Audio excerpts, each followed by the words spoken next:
और मेरे तरफ से ये राशि आप रेल पुलिस भोपाल को भेज दीजिए। वो जिसको भी चाहे जो भी इस प्रकार से राशि चाहे डिस्ट्रीब्यूट कर सकते हैं। जीआरपी भेज दें, जीआरपी वहाँ भेज देगी। पुलिस तो आपका तो संपर्क रहता है आपस में, जीआरपी वाला बुलवा लेते हैं ना उनको। आप बुलवा लीजिए किसी को भी। आप जीआरपी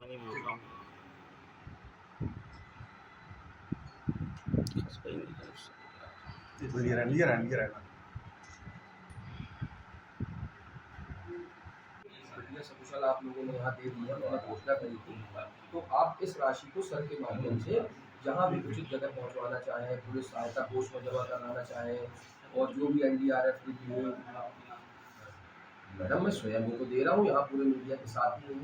हाँ, मैं स्वयं ही तो दे रहा हूँ, पुलिस के महत्वपूर्ण अधिकारी को दे रहा हूँ और पूरे। हाँ, तो ये मैं इनके सुपुर्द कर रहा हूँ। ठीक है, आप लोगों का बहुत बहुत धन्यवाद। आप लोगों ने कठिन वो सकुशल देकर। अरे आ जाओ ये तुम मैं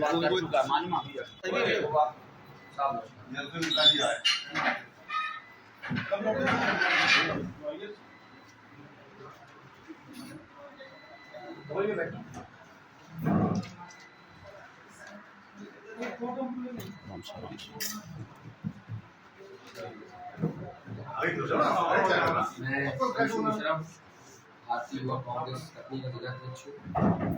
बहुत दिनों से आपने देखा होगा कि अर्चना तिवारी की स्थिति को लेकर आप सब लोग बहुत परेशान थे। आप सब लोगों ने मुस्तैदी के साथ अर्चना की बहुत खोज भी करी। एनडीआरएफ की टीम ने भी बहुत मजबूती के साथ नदी में सर्च अभियान चलाया, जंगलों में पुलिस ने सर्च अभियान चलाया। चिंतित थे। मैंने अपनी तरफ से घोषणा करी थी कि जो भी अर्चना तिवारी की सूचना देगा, अर्चना तिवारी को सकुशल देकर आएगा, उसको मैं अपनी तरफ से 51,000 रुपये की राशि दूँगा।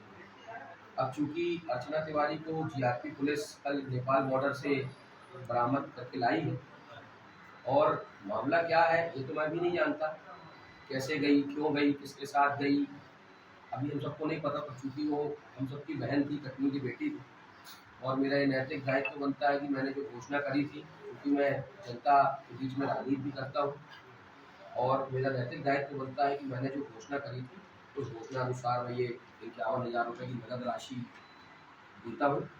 ये राशि आप मेरे माध्यम से 13 दिनों से ट्रेन से लापता हो गई थी, जिसको लेकर के आपने 51,000 रुपये इनाम की घोषणा भी की थी, और आखिरकार अंत में जो है सूत्रधार आप ही बने, और एक अहम कड़ी के रूप में कल आपने इस बात का खुलासा किया था कि अर्चना सुरक्षित है। क्या है पूरा मामला, और आपने 51,000 रुपये की राशि कब और किसको सौंपी है?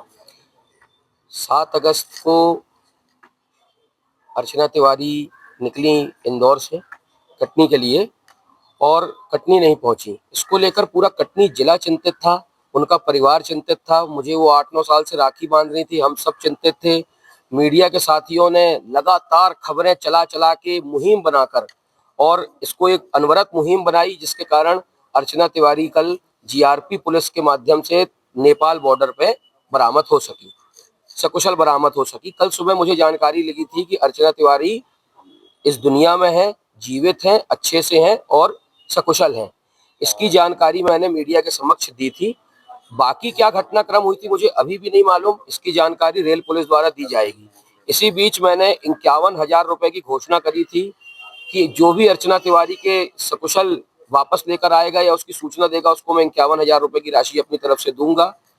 लगातार एनडीआरएफ की टीम ने नदी में सर्च अभियान चलाया, लगातार फॉरेस्ट में सर्च अभियान चला, रेल ट्रैक में सर्च अभियान चला। पुलिस ने 12-13 दिन दिन रात मशक्कत करके अर्चना तिवारी को ढूंढा। ये सत्य है कि पुलिस ने ईमानदारी से काम किया, मीडिया के लोगों ने बहुत ईमानदारी से के साथ काम किया, और उसका परिणाम आया कि अर्चना तिवारी आज हम सबके बीच में उपस्थित हो चुकी। आज आप लोगों ने 51,000 की राशि कहाँ दी? आज मैंने 51,000 रुपए की राशि जीआरपी थाने में जीआरपी के जो टीआई महोदय हैं उनको दी है। जैसा कि मैं बताना चाहूंगा कि मैंने जो घोषणा की थी उस घोषणा को मैंने पूरा किया। राजनीतिक जीवन में होने के साथ अगर हम अपनी बात पर अमल नहीं करते तो जनता हम पर भरोसा नहीं करेगी। हर राजनीतिक व्यक्ति को सबसे पहले जो वो कहे वो करना चाहिए। ये मेरा इतिहास भी रहा है और आगे भी मैं इसमें अमल करूंगा कि हम जो भी जनता से वादा करें या जो भी हम जनता के बीच में बात कहें उस बात की वजनदारी होनी चाहिए।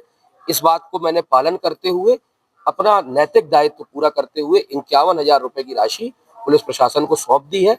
अब पुलिस प्रशासन उसको जो भी जांच दल उन्होंने गठित किए थे उनको जिस प्रकार से डिस्ट्रीब्यूट करना चाहे वो डिस्ट्रीब्यूट कर सकते हैं। बहुत बहुत धन्यवाद। क्या कहीं मानते हैं कि अर्चना को खोजने में कहीं न कहीं रेलवे की लापरवाहियां और उसके कैमरे, नेटवर्क कैमरे, तमाम चीजें अड़चने आई सामने? अब ये चीजें बात करने लायक मेरे हिसाब से नहीं है। अर्चना तिवारी मिल गई है। सबसे ज्यादा दुख तो उसकी माता जी को था। जो भी घटनाक्रम हुआ वो मैं घटनाक्रम में नहीं जाना चाहता, पर माता जो माँ होती है, माँ का दुख कितना ज्यादा था। महामृत्युंजय का जाप कर रही थी उनकी माता जी। कटनी के लोग लगातार सोशल मीडिया में डाल रहे थे, मीडिया के साथ ही लगातार रिपोर्टिंग के लिए दौड़ रहे थे। कितने लोग परेशान हुए, लोगों ने सोशल मीडिया में डाला, लोगों ने भगवान से प्रार्थना करी। हम सब लगातार लोगों से फोन में संपर्क में थे। दिन भर में कम से कम 6-7 घंटे मेरे पास कहीं उज्जैन से फोन आता था, कहीं कहीं से फोन आता था कि भैया यहाँ देखी गई, वहां देखी गई। कुछ जानकारियां सही समझ में आती थी, कुछ गलत समझ में आती थी।